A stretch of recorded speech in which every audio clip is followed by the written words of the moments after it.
I'm Annika Neighbors, I'm the project biologist.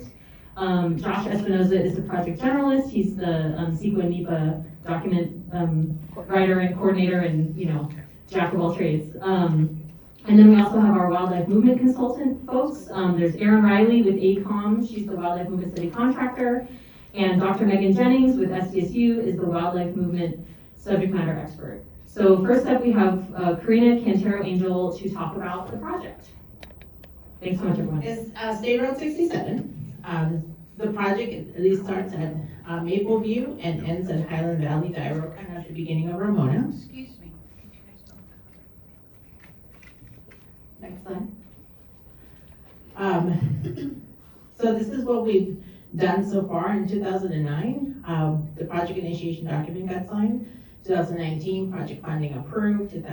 Project approval and environmental PAD phase initiated. So it's been a long process and it's not gonna end until 2027. 2021, the draft evacuation plan recommendation developed and design funding was approved in 2023. These are the project objectives. We just wanted to quickly go over them so that you guys know that what the project is doing, and wildlife crossing is one of the many things that we're trying to achieve.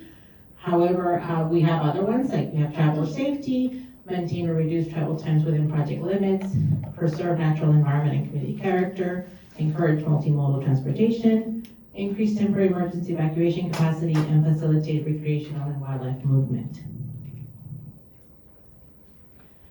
The project, for those of you who are not familiar with it, it's 60 miles long, and here in this slide what it represents is the different configurations of number of lanes that we have within the segments. The red represents 2 lanes, so 1 lane in each direction.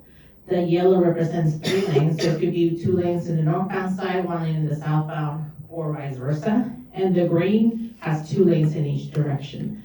Currently, for one of the objectives that we have, the bottlenecks happen at the red for evacuation.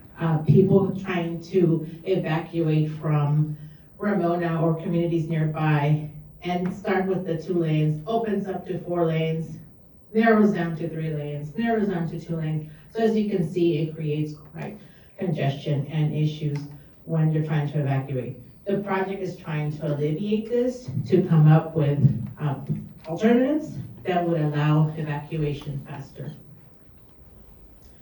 This slide represents on what the alternative 1 is trying to do. So alternative 1, the main object is to have 4 lanes throughout the whole 60 miles.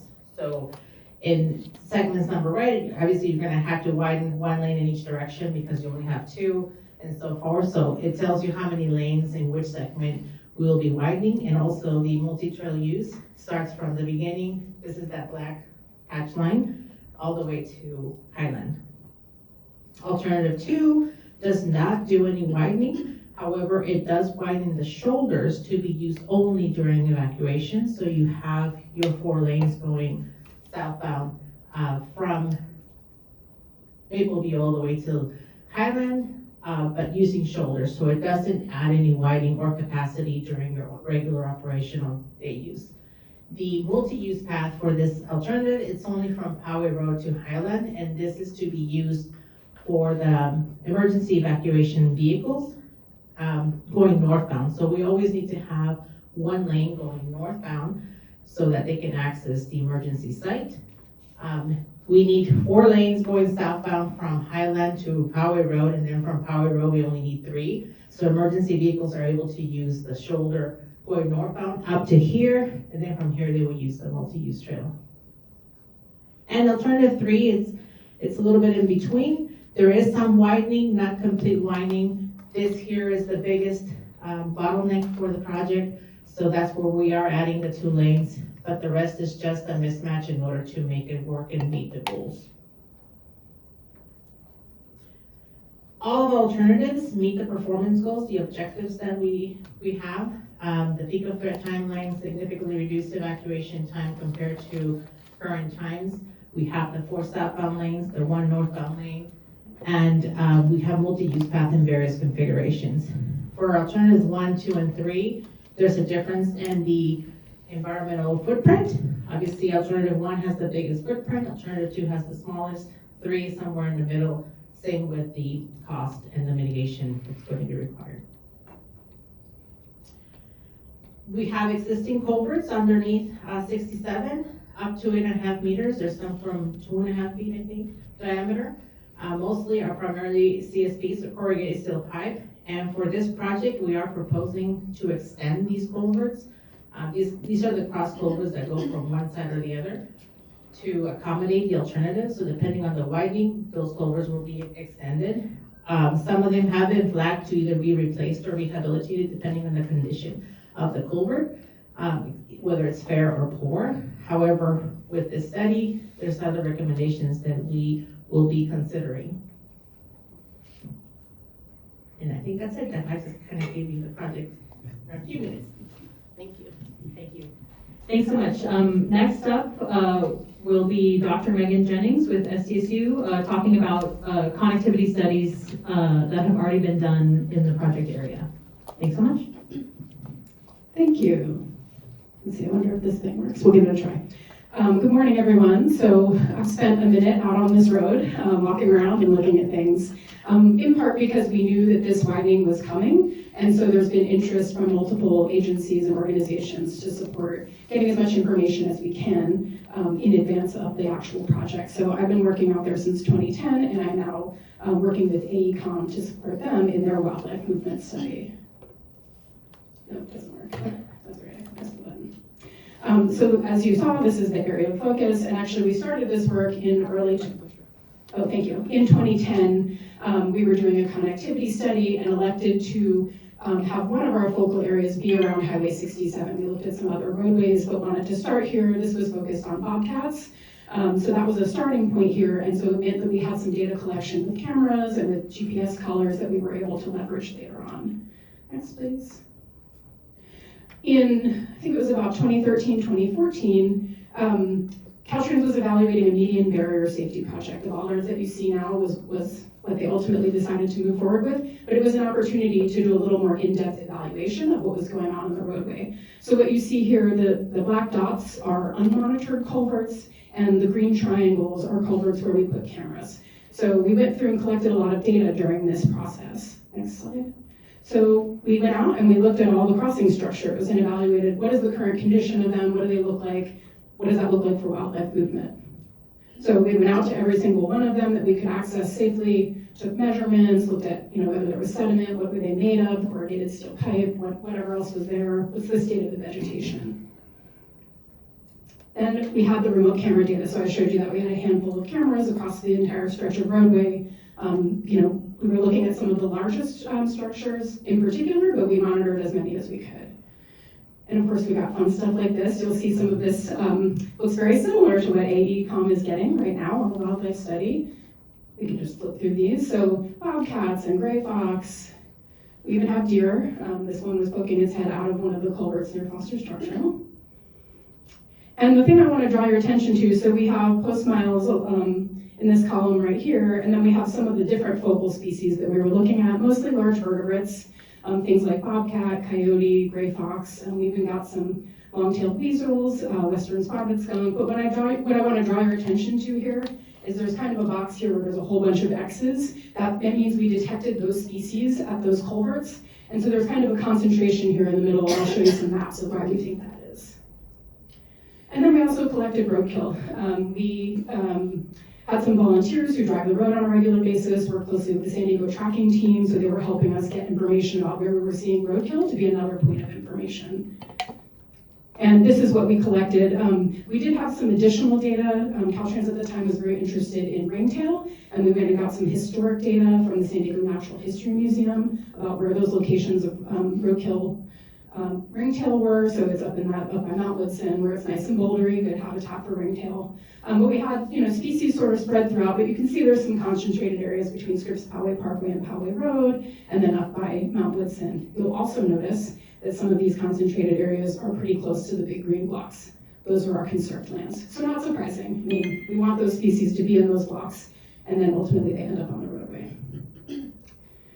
So after that project was finished, so that was supported by Caltrans, there was understanding that more needed to be done, and so Sandag reached out and had an opportunity to take a bunch of the data that we had available. We had had some meetings and there was interest in doing more, so we worked on some multi-species connectivity modeling. And we worked closely with Caltrans on this as well, but Sandag was the funder. And what we did is we took all sorts of data. So we had people contributing data from lots of different species, lots of different types of data. We had cameras, we had movement data, we had genetic data. We just wanted to sweep everything in that we could, so we had the most information available to do this multi-species connectivity assessment. And this isn't just about the road, it wasn't just about the crossings, it was about the bigger picture of the conserved lands in this zone. So these are the focal species that we ended up with: mountain lion, bobcat, mule deer, we had wren tit, we had wood rat and California mouse, and then we had a suite of herps, and I can talk about those in a minute. So toad and coach whip and whiptail lizard, and if you go to the next, this is just, it's a lot of information, this is in the report, but just to show you where the information came from, what type of information it was, right? We had different data for different species, and then what did we do with them? So we managed all of these large amount of data, and we actually did a lot of modeling at the county level and then did the connectivity modeling right around Highway 67. And this is what we came up with. So what I'm showing you is the connectivity mapping that we did for the regional assessment. And the reason this is important is because we need to know how animals are getting to the road. What is the most likely place where they will arrive at the road based on how they use the landscape as a whole. So the deepest blue, kind of purple here, that is the top 10%. So when we did our connectivity modeling, most of the flow that was concentrated, and this is for all of the species combined. There's a lot of detail about how we got there. This is in the report. If anybody wants to ask me afterwards, happy to chat about it. But that deepest blue is where we had most concentration. Then you get the pink coming after that, and then the yellow. So all of this is valuable and important, but we wanted to try and give some sense of, where we might have the most concentrated movement. And again, you'll see it sort of in this middle zone here where we have a lot of open space on either side of the road. This is just a different context without all that shading, and here now you can see the green areas that run right pretty close up to the road that end up with wildlife species getting closer to the road. The other thing that we talked about, actually I'll go back for just a second and say, we did all of that modeling. We did make some wildlife crossing recommendations, but those were from a biologist. That is stuff that now Caltrans has, and it's part of the discussion. But those came from me and my team. I'm not an engineer, not a road designer, so that was a step, and it is currently being evaluated. The other piece that's important is that we had a lot of meetings with not only the species experts and data providers, but some of you, I see some of the faces in the room, were in the room when we had conversations about the medium barrier project, and we had conversations about the connectivity project, so we got a lot of input. We ended up, for example, not using the herp data because there were missing gaps and there were some concerns across the board from species experts and conservation planners about the quality of the data that we received, so we had removed those, so just something to note. One of the things that came up in those meetings was conversations about recreational trails. At the time, I think this was right about when the Iron Mountain trailhead was being put in, right? People were parking all along the road, and finally the trailhead went in, alleviated all the pressure on the road. Things have changed, and now people are back parking on the road. Mount Whitson has gotten more popular as well. We talked about what would this look like, because there was an interest in making some multi-use crossings. So that was a lot of the conversation. We've been having this conversation as well over here at Caltrans. And just wanted to note that we are aware of not only the existing trails that you can see on the map here, so everything in red here are currently designated trails, but also aware of the county's existing county community trails master plan that identify some potential trails in and around this area. So we're talking about those in particular areas where there are cross-highway connections that are mapped, but would need to somehow interact with the roadway. And we had a lot of discussions about maintaining dedicated wildlife crossings. So that is also part of the conversations that we're having in thinking about wildlife crossings for this project.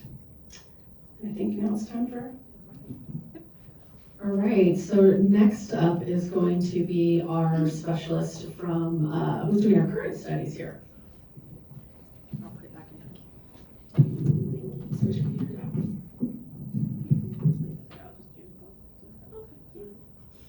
All right, good morning, everyone. Can you hear me okay?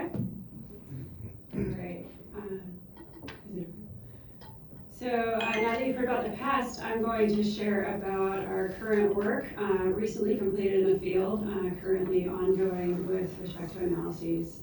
So starting back in 2022, AECOM holds the environmental MSA with Caltrans, and Caltrans started issuing task orders for biological studies along this road corridor for a variety of species, everything sensitive in the region. So between 2022 and 2023, we completed focus surveys for invertebrates all the way up to mammals, plants, currently doing a wetland delineation. I would say on the order of hundreds of person days in the field by biologists studying every resource along the corridor. And then in 2024, Caltrans decided to issue a task order for a focused wildlife movement study along the corridor to augment what Dr. Jennings had done before. And I'll cover the objectives of that study in one moment.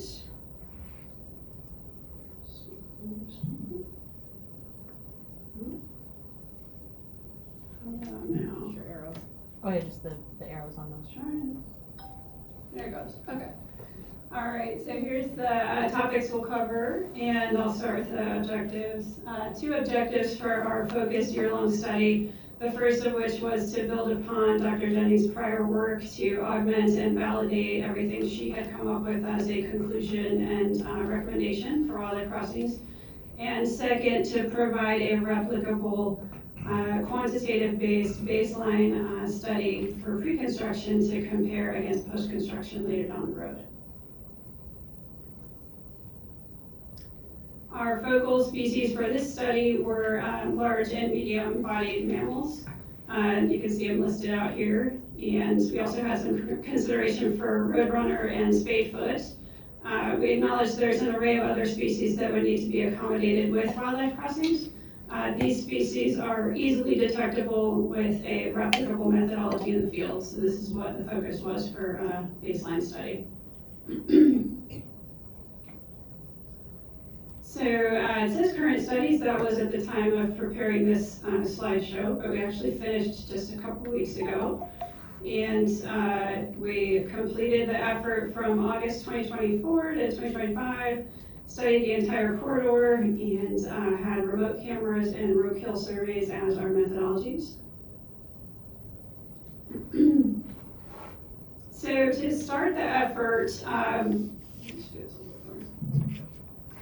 we started in the office and took a whole bunch of GIS layers, topography, land status, Megan's prior work, looked at all of it combined, and then went out in the field with seasoned biologists who've done other wildlife movement studies at SR-76, currently SR-94, and they scoured the entire road from top to bottom looking for every possible place there could be an at-grade or culvert that would see current wildlife movement. So we had Megan Jennings' data in hand, but we also took it upon ourselves as a goal to see if there was anywhere else we could find, and came up with a study design of 36 cameras that were placed in the field. We paired those cameras where we could from east to west. There were certainly portions of the project site where safety is a concern and we couldn't access. So you can see some of these cameras here. They were positioned to get the maximum visibility of the opening of the culvert. So it did vary from one location to another. Large and medium-sized culverts were the target, and cameras were checked twice a month. They were run continuously for a full year. We also did record human and domestic animal data, so that has been filtered out as a separate data set.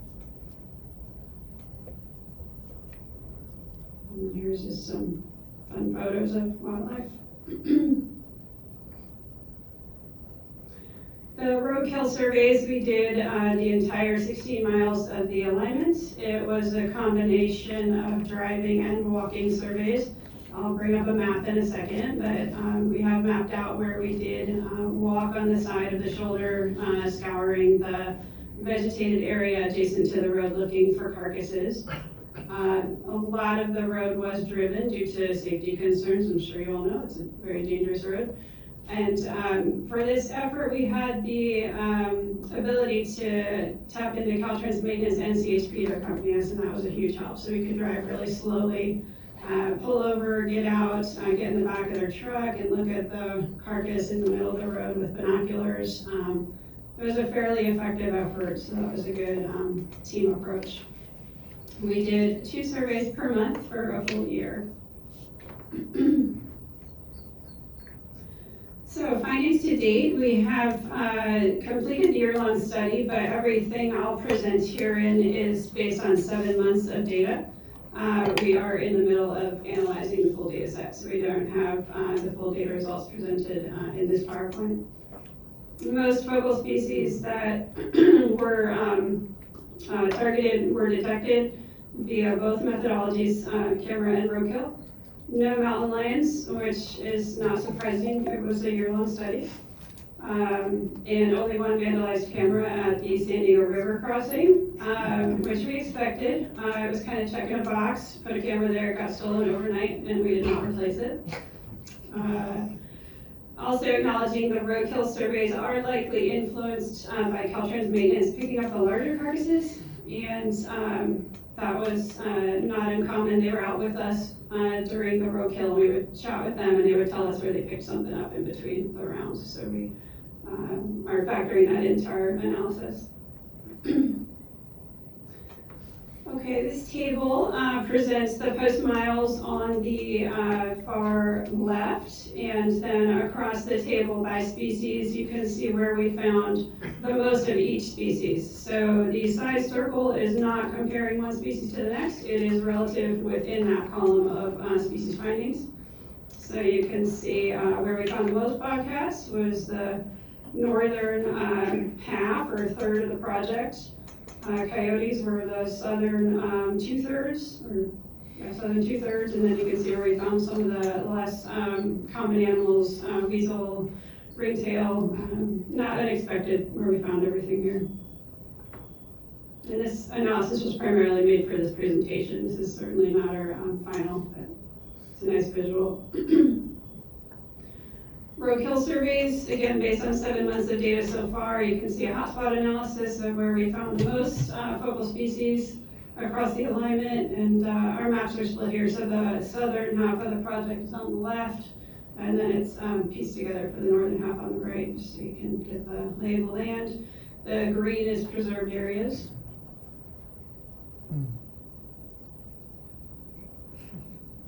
Photo. Had a fair number of deer approaching large meadow culverts that were a little cautious about going through, like that bottom right. So our last upcoming steps that we're in the thick of now are processing a whole lot of data. And then once we get into the analyses, we'll be doing relative activity level and probable crossing rates, and with the roadkill, GIS generated heat map updates and linear models. And then the pinnacle of the entire effort is to then start the iterative process of working with engineers on crossing recommendations. So we'll be taking our results, building upon those. With Dr. Jennings' results, we're also reaching out to UC Davis Road Ecology Lab to get their roadkill data set, Caltrans maintenance to see if we can get any roadkill from their data set, combine everything, and then see what's realistic with this project alignment. That's it for me. And finally, to talk about next steps on the project is Miyoko Nakajima. So currently we're in the environmental phase, and we are studying alternatives. Environmental's working really hard on completing the draft environmental document by summer of 2026. And we anticipate the public hearing to be in the fall of 2026. The final environmental document by summer of 2027. And if we can get project approval, we'll move on to design.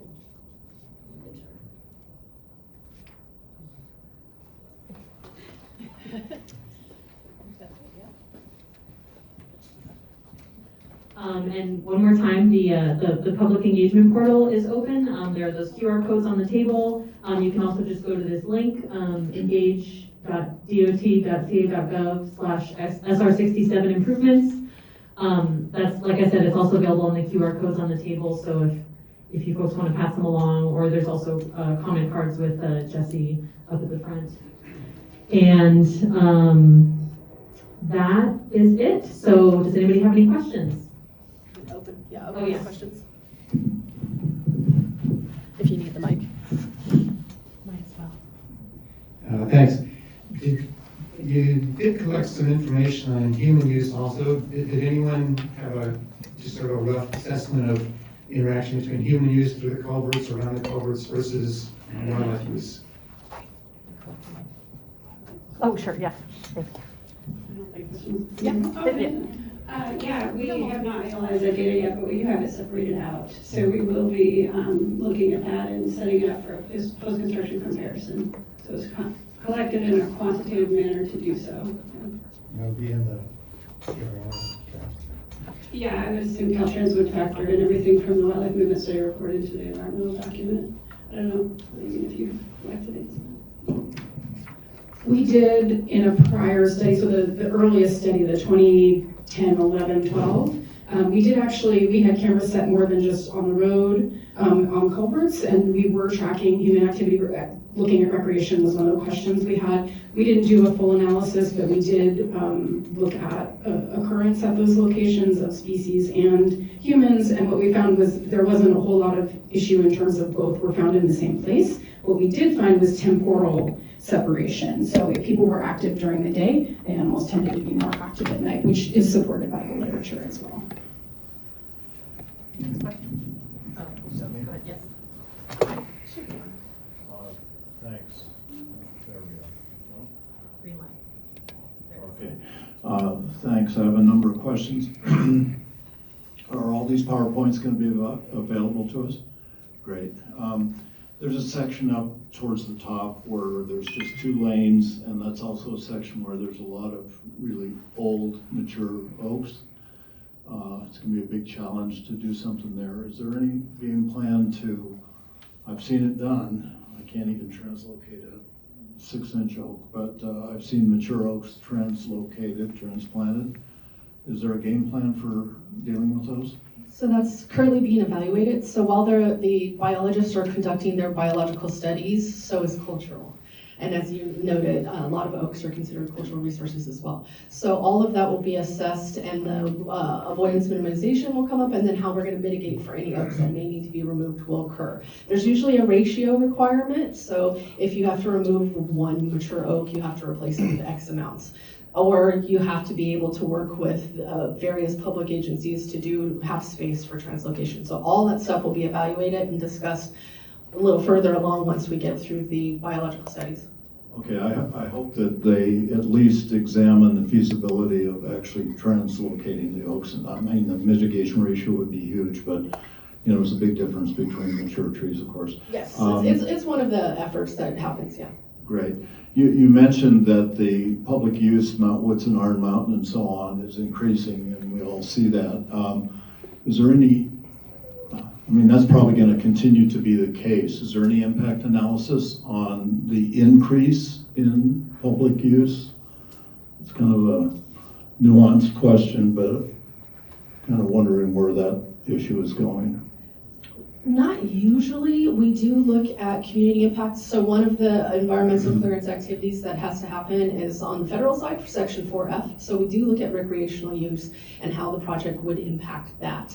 So we don't necessarily look at, we do actually look at the volumes to an extent as well. That's what will help influence which and where the trails would be added into the scope, which is one of the 6 things is recreation. So kind of is my best answer for you. It is looked at, but not, I don't think to the extent that you may be asking. Okay. Target species didn't include mountain lion. Let me just add something. I don't know if you're familiar with the Woodside, the county's project for the Woodside parking lot. So that's also going to have a way bigger parking lot too. So So yes, there's probably going to be increases since the county has their own projects that are occurring that will add recreational trails and parking. So the likelihood of more use is high.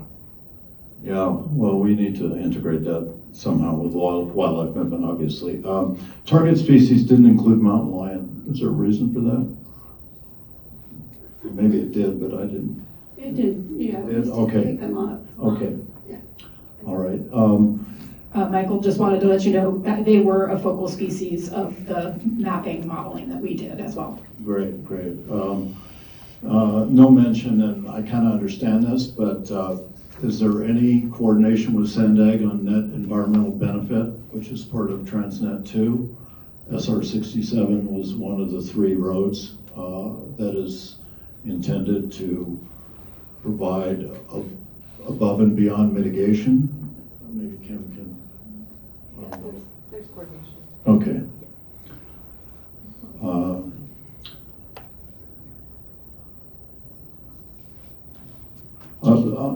Maybe for Megan, the existing culverts, you've got small and large culverts up and down the road.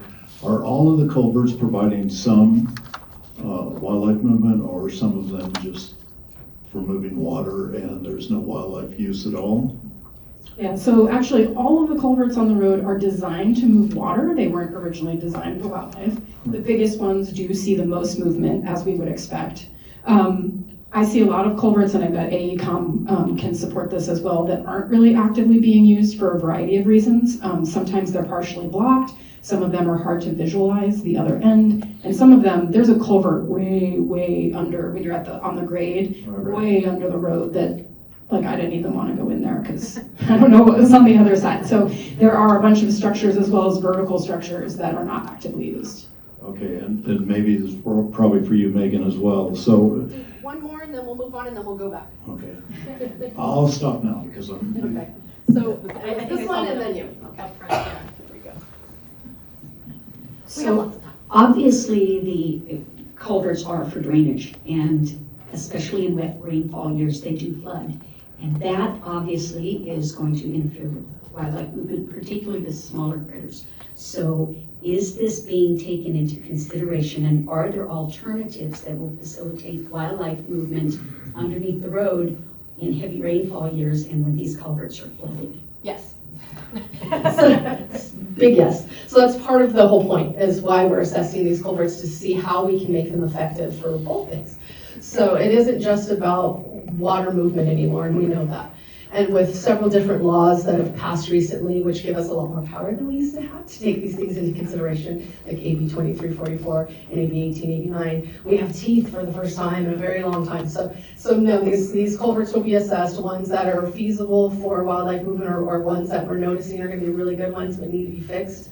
So have habitat restoration steps, different things to make them viable. That will all be taken into account. Did I see one in the middle? In the dress right here. No, you just answered my question. Okay, and then did you have your hand up? Just related to culverts, are there other alternatives that would be considered for crossing as well? Yes, we are looking at under and over. And then for mountain lion, the no findings, and then how is that being treated, given the presence in the surrounding environment? Yeah, so there's been actually a focus on that region. So I think similarly, it was about 2015, UC Davis, that's been running the Mountain Lion Project in San Diego, Southern California for quite a while. They focused on that area. And I think generally what's happening is two things. The mountain lions don't seem to come to the road for a variety of reasons. Every once in a while, one gets hit on the road, but I think the lack of detection is a lack of presence, a lack of occurrence in that general vicinity, because of the road, but also because that's where you start to hit more development. And in general, adult mountain lions that know where they're going, that have a home range established, are generally tend to stay away from those kinds of things. It's juvenile males, that kind of thing, that are dispersing, that end up in places where they're in trouble, and they, are in somebody's backyard. So in general, we know movement in and around the area, but they don't tend to cross the road very often, and that's supported not only by the culvert data, but also by GPS collar data. And big picture wise, there's other projects within Caltrans that are looking at the connectivity. So there are three different projects in District 8, which is San Bernardino, Riverside County, that are addressing some of the movement issues, one right on our border in Temecula, one out in the desert area off of State Route 62, and another one off of State Route 79. So, and as we know, the big guy, the Liberty Canyon in LA. So there's a recognition that this is kind of a bigger thing, and there are certain areas that have proven to be actual hotspots versus the ones that Dr. Megan's talking about that aren't. So it's being looked at in other districts as well to try and address it. Could I just add something, Tracy? Yeah. I just wanted to add, because we did have the movement data and we modeled it, we did identify when we made crossing structure recommendations, there were ones that we recommended for mountain lions if they did come to the road. We know they've been hit on the road, so it does happen occasionally, so we did want to prepare for where were they most likely to bounce up against the road to try and get them under rather than on top. Thank you. Hi, and great timing. Trish and I are working on the I-15 crossing just in Temecula. I just have a process. I think I have 3 questions. Process first. So you're right now are you going through the PID process, PID process? We're past PSR? PID. Okay, you're past PID, so you're going into PA&ED and then PS&E? We're smack dab in the middle of P&AED. Okay.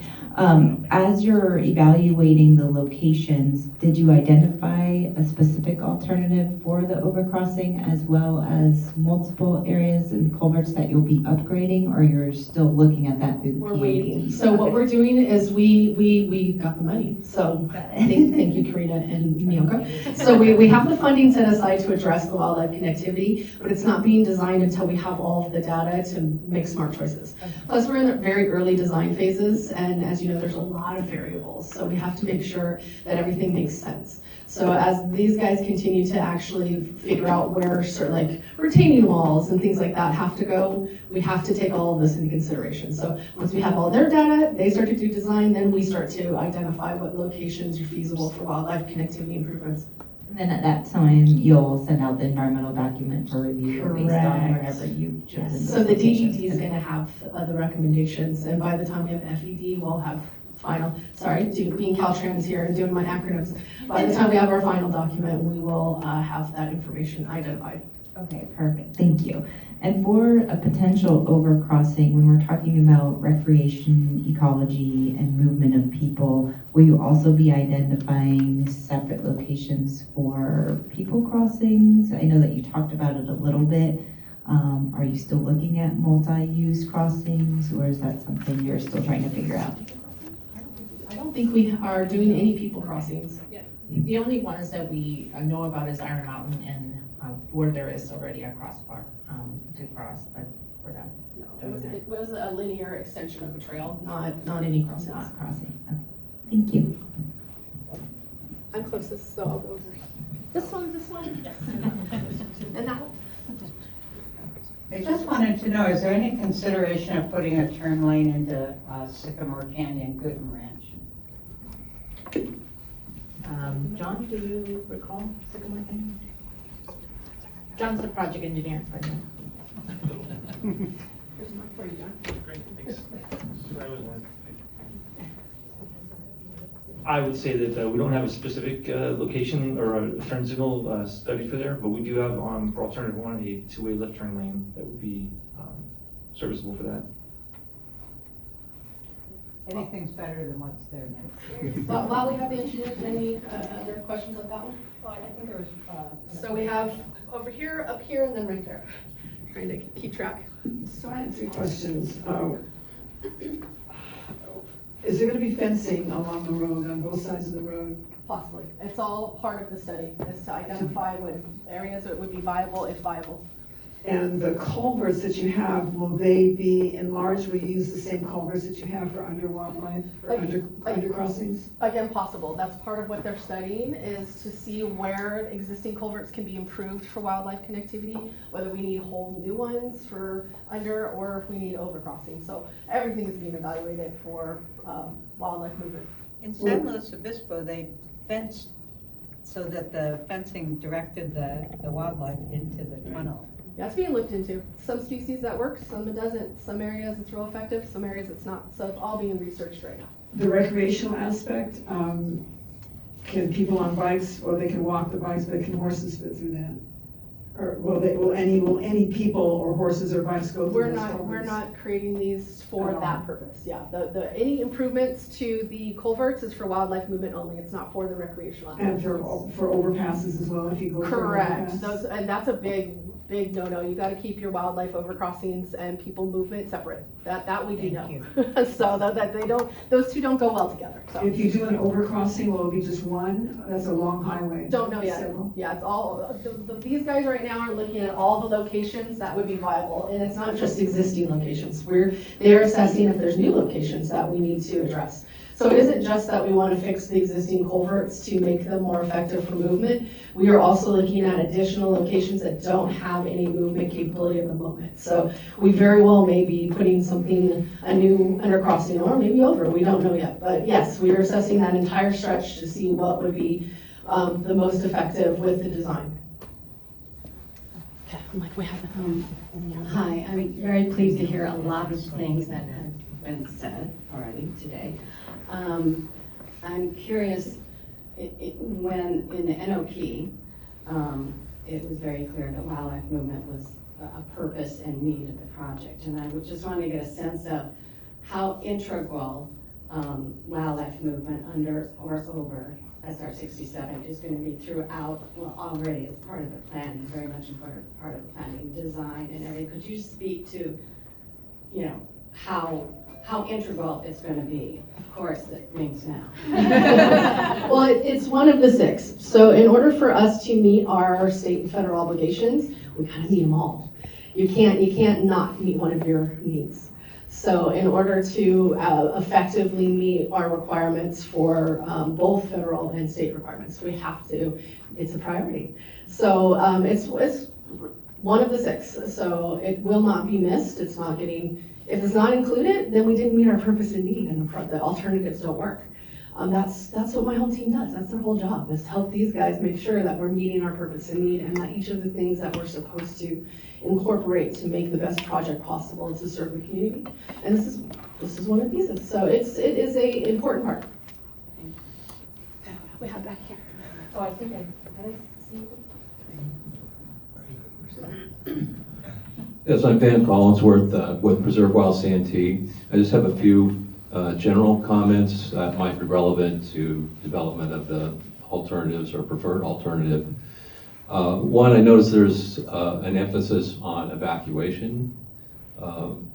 First, as far as evacuating Ramona, that's just not possible in a Cedar Fire or Woods Creek Fire event. There needs to be more safety zones developed in the community of Ramona itself. So that being said, I'm more interested in the project increasing the safety of travel for people, and also, of course, the wildlife that's using it. There's a lot of entry and exit points on Highway 67, so anything that's done to increase the speed of travel on that section from Santee to Ramona, from my perspective, makes it less safe. And I'm also particularly concerned about the section between Poway Road and Mount Woodston, that curve section, which has, of course, been the site of a recent head-on collision fatality. I'd like to see some focus on that in particular to make that section safer for travel and wildlife. Thank you. Thank you. And all of this, and you just mentioned one of the 6 as well. So these are all the things that the design team is taking into account as they work out the design. Yeah. Hi, yeah. I didn't know if the project had an RTL date yet. How far out, will these improvements start to be made? It's fairly far out at this point. So our FED, so the final document, should be signed, project report, environmental document, in 2027. So DED will be circulating, and the public hearings will start occurring early summer next year. We have so many studies that we're still wrapping up. Right. And then these guys need some time to design, because like I said, with We are very ambitious on this project. We are taking it very serious and really want to make this a safer and more effective stretch of road. The communities are concerned and we are listening. So we have to take that very seriously. So, and design is going to be a doozy. They're going to have so much work. So they're going to take a little bit of time on that one as well. So it's around isn't it 2029, 2030? I can answer. Yeah. So, it's most likely because this project is so big, it's 16 miles long, that the project after PAD will be split up into different segments or different phases. So until we even have a selected alternative, we really don't know the future of the project. It's gonna be, going to design, but which alternative, we don't know yet, until we finish studies. So it's, as she said, so once we get past PNAD, we're probably going to start phasing things out. So some parts may get delivered sooner than others, but the anticipated kind of RTL date is right around 2030. Okay, so yeah, my follow-up is gonna be, for those culverts that are in really bad shape, is it possible to get them improved sooner under other projects maybe, tie them to something else? So we've actually been doing that.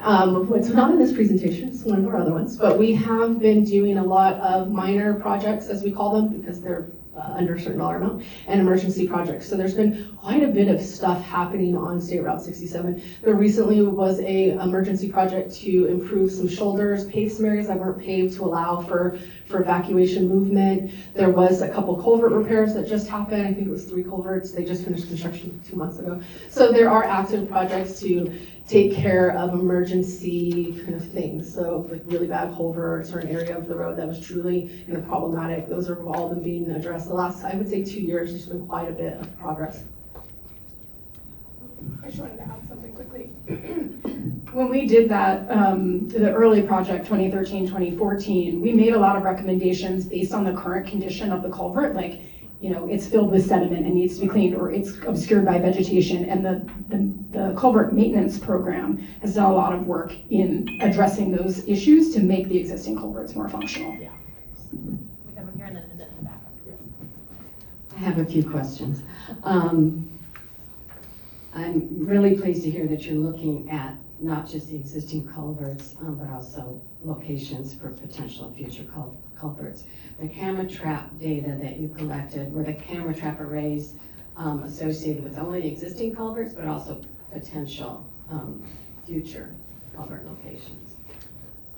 Yes, so we did a top to bottom scouring of every possible place we could see the topography or existing conditions or development or preserved areas would be conducive to wildlife movement. So we did have a fair number of cameras at grade game trails that were leading up to the road along with culverts. There were some culverts we had no cameras that were completely jammed or very small, but we did look for evidence of use across the whole alignment, And then how far east and west of the roadway did you go on both sides of the road with the camera traps? I mean, you're restricted. Well, I don't know if you had right of access. For the biological focus surveys for the 2 years prior to the study, we did have right of entry for a ton of parcels. So we went out several hundred feet from either side for the focus surveys, but for the wildlife movement study, all cameras were close to the road. Okay. Yeah, we got over 100 permission to enter on private property to do our studies. I don't remember now, it's 100 and something rather. It was quite an endeavor getting permission. Yeah.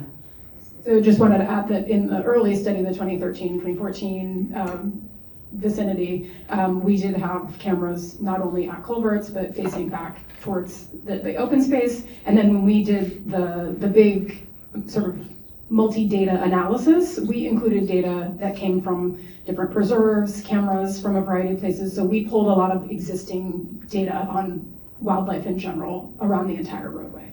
And we'll be doing a refresh on that for this report since it's been a minute. Yes, Megan did it. So when you're looking at potential new, well, even especially culverts that are decided, we really need to focus on this and improve it or make upgrades to it.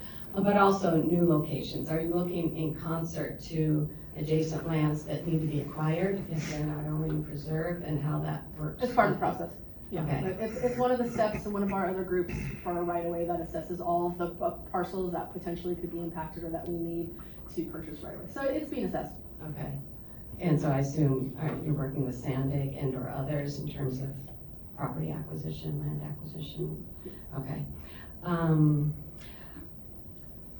So I really appreciate what you said about making sure that we're not having wildlife crossings and human crossings in the same locations.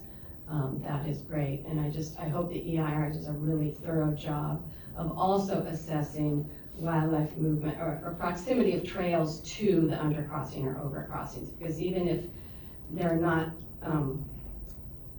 on the same alignments, if the humans are fairly close, I'm not gonna name feet or meters, but they can really disrupt the use of the crossings. And so, and as Megan said, Dr. Jennings said, there can be the diurnal separation, but that can wreak havoc itself if humans are causing animals to change their, predators to become more, more prey animals, become more nocturnal. That can really disrupt the wildlife community dynamics. So I'm trying to think if I have anything else to say. Not right now. Though, like, our goal is not to have anything interact, but realistically, there's going to be some, because there's a pretty robust set of trails, and the county's plan is going to put more. So we're going to do our best to put crossings in the most effective places for the species and try really hard not to have everything interact, but realistically, there's going to be some, just because of the nature of the area and the other, municipalities who have their own plans. So, which we do look at all of this, though. It's one of our requirements for NEPA and CEQA to assess all the various plans and upcoming projects and past projects. Or we can't say it on the federal side anymore, but our cumulative study. So I have another question. You're talking about different communities. Isn't there a tribal community towards the south? I think it's Verona. Is it adjacent to the road, or have they had any input at all? I can't say whether I would say yes, just because of our process. So it's one of our requirements. As soon as we begin environmental, we initiate section 106. So our cultural, we have the acronym is called a DNAC. It's a District Native American coordinator, and their job is to do exactly this.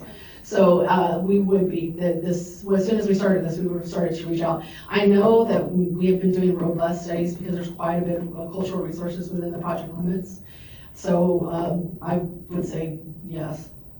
And I had one last question. Are there interactions between species in the culverts? Like, I imagine every once in a while somebody gets something to eat in there. It's also a crossing. So yeah. Sure. Yeah, we did get a fair number of photos of prey being carried through the crossing by a predator, but can't tell where they got the prey based on the cameras, so it's hypothetical. Yeah, and same, coyotes, bobcats carrying rabbits, squirrels, the stuff you might expect. But as Aaron said, hard to tell where they snatched that. I think you may have already answered my question, which was about the interaction of the recreational trails versus the other. So if none of the culverts are being considered, are overland crossings for recreational being considered, or what is? No recreational crossing? No, not at this time. The current thought is that it is a linear extension of the existing trail that kind of runs along the route already. So again, while they continue, as we finish our study and they're able to then hit the ground running on their design, we're able to assess whether that type of thing is necessary. But at this stage, we don't think so, but we don't know. And this is also considering the county's future trans-county trail. Correct, yeah. We have to take their plan into account because, we plan for long-term stuff. Our highways and what we do isn't for a couple years. Our horizons are usually 40, 50 years. So the plan is to design something that takes all of that into account and allows it all to be feasible. Because we don't want to build something that's gonna contradict one of their plans, which then messes up our plans. So we all have to work together. It's part of the way we do it. Did I see another question over there? Right here, okay. And then we're gonna, maybe one or two questions more and then we have to wrap up. There was the San Vicente comprehensive multimodal, and so Along with wildlife connectivity, the multi-use trail was also, like the use of trails and expansion of trail network was included in that plan, so it's part of the problem. So we have this one, and over here, and then we're gonna hit the wrap up point time. Sonoma County DPR, we have updated trails data, so I was looking at your map and there's some trails that should be revised, so we'd be happy to provide that for you. Thank you. And coordinate on future projects as well, including the Mount Woodson parking area. Wonderful. Contact information. Yeah, let's talk, and also I believe, did I see Josh Espinosa somewhere? Or Danica, there's Danica. So if you talk to Danica, she's helping out as the coordinator on the project, and she's gonna be the person to talk to. So we had right over here, and then you. Oh, and I'm gonna go back to you because you had some more questions, and then we're gonna close it up. Oh, thanks. Funding, dun dun dun, no, I'm kidding. How is this being funded? So right through the PAED and then through to PSME, will that be transportation funding? Or are you going to be going for wildlife conservation board grants, or what type of funding are you looking at? It's all transportation funding?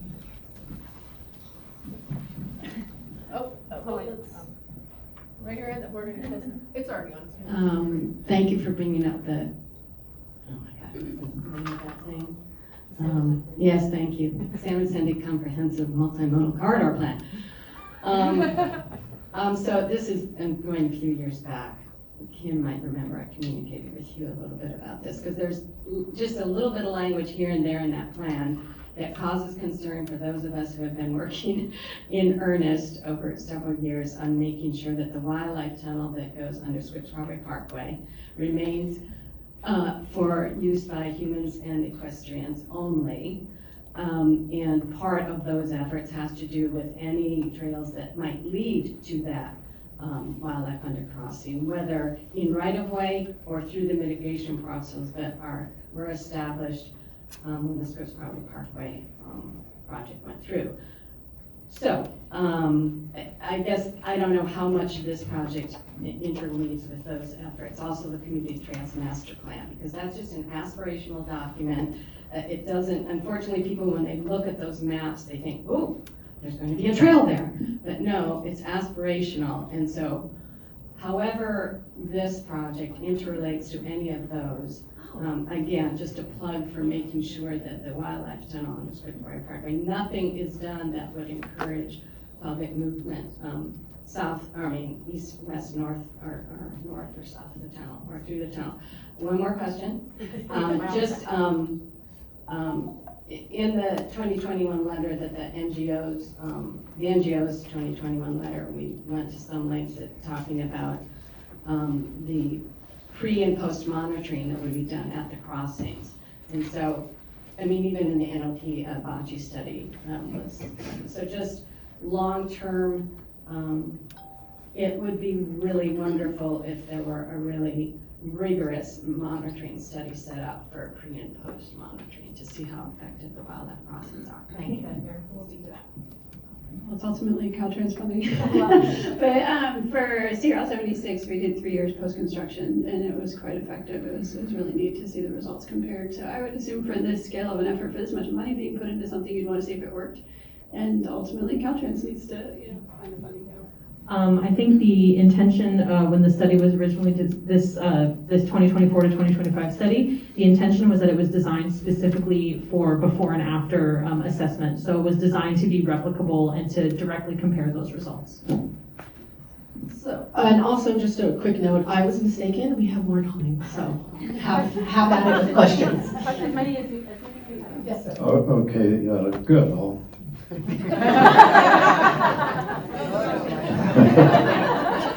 I've got a bit of a list here. So, as we all know, all those culverts that are there now were intended to move water. And when you've got a culvert like the one we're looking at on the screen, is there any consideration given to making those soft bottom or false bottoms so that they can function for water movement, but also they're not, deer are going to freak out in a culvert like that? And so that's one question. And then kind of related to wildlife movement as well, right now we have this kind of this permeable kind of fencing arrangement between the lanes north-south on the road. And will one of the alternatives include a permeable strategy similar to this? Because it seems to me that we either need to fence the entire, both sides the entire way and direct wildlife to culverts, or we need to maintain some kind of permeability so wildlife doesn't get trapped between, you know, on the roadway. So that's the second question. My last question has to do with coordination with Hanson. Let me answer you first, because I'm gonna forget by the time we get to first one, so they're all being assessed for improvements. Culverts was two, one at the bottom of the culvert, but also their function. And I don't think we should limit ourselves to just the existing culverts that are moving water. Okay. And then the Hanson property at Slaughterhouse Canyon is no longer Hanson, it's Martin Marietta. And the last iteration that many of us in the room had in working with Hanson was that they were gonna have to create some underpass, large scale underpass, and have a conveyor belt to move material from one side, from east to west.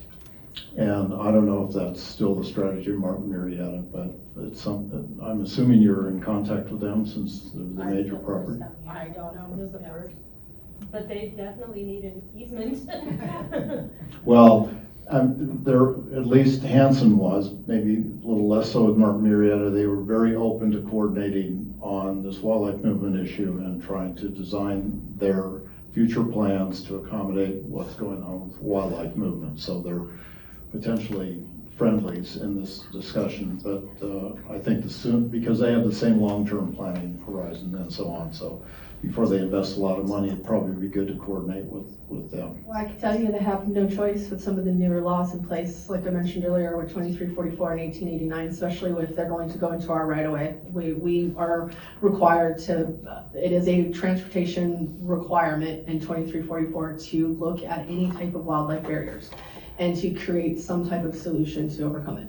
We've had projects up in the north region that had to pick the no-build alternative because there was no proper way to create a more effective crossing because of the barriers they were going to create. So it is being taken very seriously, and it is going to seep into any encroachments we have as well. So if you're encroaching on our property, you gotta follow the same laws we do. We're not playing around. Yeah, okay, well, it just seems like a good conversation to have. I agree. Sooner rather than later. Yeah, we will take note of that, thank you. Thanks. Anyone else?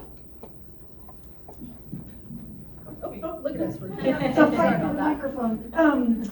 I know Caltrans, all the districts did their climate adaptation plan to identify culverts and bridges that are underperforming, especially with foreseeable climate impacts. And so I'm wondering, are there any opportunities to secure additional funding for the crossings that would integrate climate adaptation for that particular, just as a funding, no. And yes and no. So that's actually one of the processes that we incorporate now with the environmental clearance process and the design. So we do look at adaptation. It's part of it. And we recently redid our assessments. So the fifth one was last year, and we just finished San Diego's late last year. So all of that stuff is being indicated, but we're pretty okay with our funding on this one. So we're not in a spot where we're going to have to be frantic to try and meet our wildlife connectivity needs. So It might provide an additional means of enhancement. Sure, As you sure. make it bigger to accommodate flooding and wildlife. I don't know. it's definitely one of the things that we're starting to really look at. As a matter of fact, we talked about it. We do this thing, we were just talking about it if you got in here early yesterday. Once a month, we do this thing with all the supervisors, and we did climate change was our topic, and we actually went over the planning group and how they are using these documents to plan out future projects to address adaptation, sea level rise, so on and so forth, resiliency. So it is something that we are integrating into every project we can now. It's the smart thing to do. It'll save us money and safety long term. Okay, so I'm really getting into the weeds here in funding. So I was looking at this yesterday, I read parts of AB 2044 before, but as far as the 2024 inventory that Caltrans did per AB 2224, that inventory identifies only 2 privately owned locations along SR-67.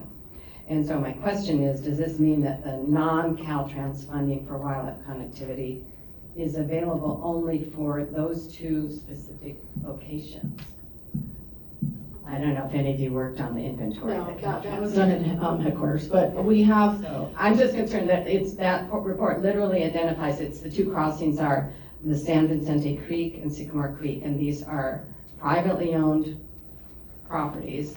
And so it sounds like any funding per, No, so we have our own kind of internal setup. So we have our own nifty new pots of money that are attached to wildlife connectivity. So we did one last year, Mr. Galloway, and assessed, we identified 28 culverts in our district that we want to improve for wildlife connectivity and submitted them to get funding in the shop cycle, which is what our big kind of pot. We got several, lots of colors of money, but that's kind of the big one. And it comes from this kind of area. We have these specific, it's now an asset for us. So we used to only have the traditional assets, pavement, bridge repair. Now we have wildlife assets. We have complete streets assets, multimodal, all these different things to do better things in our community. So now that it's an actual asset that we're trying to meet connectivity, which we do have thresholds, every district now has numbers they've got to meet to move the needle forward in improving wildlife connectivity, stormwater mitigation, things like that. So because of Mike's effort, we actually got some money for additional culverts outside of this area. And I want to say CDFW somebody just reached out to you to start working on some more studies. So we have funding for a lot of areas beyond kind of what you would see just in that assessment. Okay. Yeah. Thank you. I got you. I just had a question on that question. As an asset, so you're able to tie the wildlife culvert upgrades or wildlife crossings and create them, or I guess identify them as assets so they're part of your asset management plan and they're in your shop. In doing that, if you have an overcrossing that you may find that you need in this location, is that would not be considered an asset at this point, right? Or can it be? Potentially, they tend to, we're not quite there yet. This was really focused on fish passage until recently, so we're, baby steps, we're getting there. So those ones, we can incorporate them, but they're not really in that specific kind of branch, which is why you're starting to see wildlife crossings, overcrossings popping up as well. But you guys all know this, when you start reading and looking at the current research, it depends on your species. Some of them want a bunch of undercrossings, some want an overcrossing. It's not all effective to have one big old overcrossing. It depends on what you got out there. So, which is why we got these guys to do all this research and studies and identify what's really going to work in this particular footprint of the project. But they are getting funded. A lot of it is coming from folks coming to us. We have another wildlife connectivity. We have 2 connectivity projects within the district where that's all they are. That they're in the early stages. Like I mentioned, District 8 has a whole bunch of them. District 1 just finished one. They're all over the state. We're starting to work with partners a lot more fluidly than we used to really start making a dent. Yeah, that's really awesome. I mean, what you're doing is something that can be scaled to the state, and looking at District 11 and doing this and creating them as assets is really important because that's not happening in other locations. So being able to make that connection is really vital and great that you're doing that. And then, like Brightline, they got their overcrossings to be considered assets. Yes. That might be something that could potentially happen down the road for overcrossings. Maybe not. That was a really weird special circumstance. Yeah, I worked on it. It's a good precedent. I worked on that. It was weird. Yes, I'm newer to the district, and so I can tell you that these guys are really good. I'm so excited that they let me come be in charge because they're already doing some really amazing work here. Was there? I'm coming to you. I'm closer. Here you go. Thank you.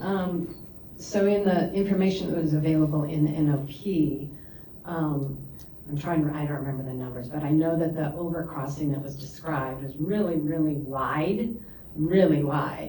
And I don't know whether it would be warranted to have 2 overcrossings, but it seems that that one overcrossing could be made a lot narrower. and, you know, another overcrossing used. And the modular, there are overcrossings that are built with modular designs, and my understanding, not being an engineer by any means, is that they're much easier to build and then even modify afterwards if necessary, and for less cost than the way overpasses have, some have been built in the past. So I can tell you is some there of those you can't consideration? use here in California. The Because of our modular? seismic, yes, a lot of those are not allowed in our state because we have stricter seismic requirements. So those prefab ones are Uh-huh. no-go for the most part. So we Okay. have to design like bridges. Right. Yeah. Okay. And they have different functionalities than a normal over or under crossing. They've got all that vegetation, their uses are completely different, their maintenance is completely different. So there's a lot of consideration that goes into it. But these guys would be, they're doing the research for us, and once they figure out what will work, we will listen to their recommendations, pass it on to the design team to see what's feasible, and then go from there. So maybe there will be a wide overcrossing, maybe there won't, maybe there will be none, maybe there'll be multiple, we don't know yet. Since we're talking about wildlife crossings, years and years ago, there was talk about doing a narrow overpass near Mount Woodson for the ringtails, because that's one of the few areas they're located in the county, and there was just a tremendous amount of roadkill there. And apparently ringtails don't really like to use culverts, they like to go over. So is that still under consideration, doing an overcrossing there? They were talking about just kind of a narrow one, just. At this moment, I honestly don't know. It's possible, I just don't know. We'll use culverts. I've seen, yeah. Yeah, at any given, so right now, at any given, we have approximately 356 active projects. So outside of this one right now, I may be a little fuzzy. I hope that's a priority. This one, or the? Well, no, what she just mentioned. I do not, off the top of my head, I do not know. I'd have to look into it. I will say that in the 2017 report, we did make a recommendation of an overcrossing mostly for ringtail. The reason for making the recommendation of an overpass was because of the topography. It's really challenging topography, right? Because you're real high on one side and real low on the other. And so it was more, if the engineers can figure out something else, fantastic. I think, but that was the reason for that particular location, and thinking about specifically how could we get ringtails across the road, because currently we've seen changes, and I don't even think we're getting as much ringtail. Aaron can speak to what they've seen more recently, but activity, I think, is down from when there was a pulse of the mortalities on the road that you were talking about. I don't know if you want to comment on what you've seen. I can't really, because we are in the thick of processing the data, so I can't make any conclusions today, but we'll have them soon. Any other questions? We've got a hot mic ready for questions. Remember, if you think of anything, we're not on that screen anymore, but you have the QR codes, since we do have an active website for this project, and you are, we encourage to continue writing comments and questions. And then please pay attention on that website whenever you have a chance, because we'll update you whenever the public hearings are going to happen. There'll be multiple, we're not going to do one. And it will be your chance to dig and dive deeper beyond the wildlife connectivity. It'll be the entire draft environmental document and all aspects of the project. So like I said, it's crucial. That's kind of the whole point of CEQA and NEPA, is to really encourage transparency and engagement. We want to hear from you because we want a project that actually makes sense for the community. So. Since we have time, I want to share from the design side some of the limitations that we do have and foresee with these culverts, converting them to mixed use. We have 3 floodplains in the vicinity of the project. Most of them are in the southern side, San Vicente, Slaughterhouse, and the San Diego River. Obviously, the San Diego River is not an issue, but for the other 2, some of the culverts that cross there cannot be increased because the size of the culvert, it's already detaining water, so you don't flood the other side.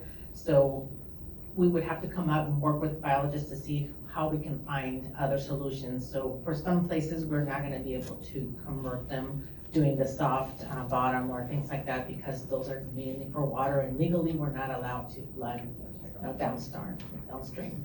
And other feasibility issues is the cover of our current culverts. So some of the pictures, you kind of see the road. It's pretty shallow between the top of the pipe and the top of the pavement. Even if we wanted to, how can we fit a 9-foot arch culvert when we don't have that area? So we're gonna be working with environmental, the biologists to see what we can do. But maybe that will bring up other questions. This is what I was alluding to when I said feasible. Once we get all identify the locations, that's, design has to make sure that we can do it. So with the entire road project, I mean, is the grade gonna remain the same? It's just gonna be widened, and so there wouldn't be a possibility for elevating the roadway? At this point, we're not. Yeah, at this point, that's not one of that's fairly not feasible for the terrain and the length of the project. That would push this project into the multiple billions, which would then start to pull from some of the other deliverables that we really want to make sure we accomplish on this project. So, and that date of 2030 would be pushed way out, so. Process question, so it's an EA that's gonna be done, not an EIS? No, it's an EIR, EIS. Oh, it is? No, we're doing. EA on the timeline. Or it is an EA on the federal side, but our CEQA side. Wait, it's an EIR. No, it is an EIR, EIS. On the first slide, it said EA because that's our internal numbering system. Oh, okay, okay. EA 28. So every project gets a number. So your district is the first two numbers, so you get the 11 dash, and then it's that 5-digit number. So it's just our way of numbering. So no, these are EIR, EIS. Okay, yeah, I thought I saw on the timeline. You saw our weird little numbering system that we give projects. Thank you. They've got our little internal number, and then they've got their expenditure authorization, and then the other one is called project loan. It's got a million names, EFS project number, which is another big stupid number, but they're just our internal Caltrans stuff. Anything else? All right, again, like I said, you think of something, please leave us a comment. We would appreciate the feedback. I thank you guys very much for attending today and asking so many questions. This is, like I said, we love this stuff. It's good. It helps us make sure we're making the correct decisions. Yeah, thank you very much, and I hope everyone has a wonderful rest of your day. Thanks for coming. Much appreciated.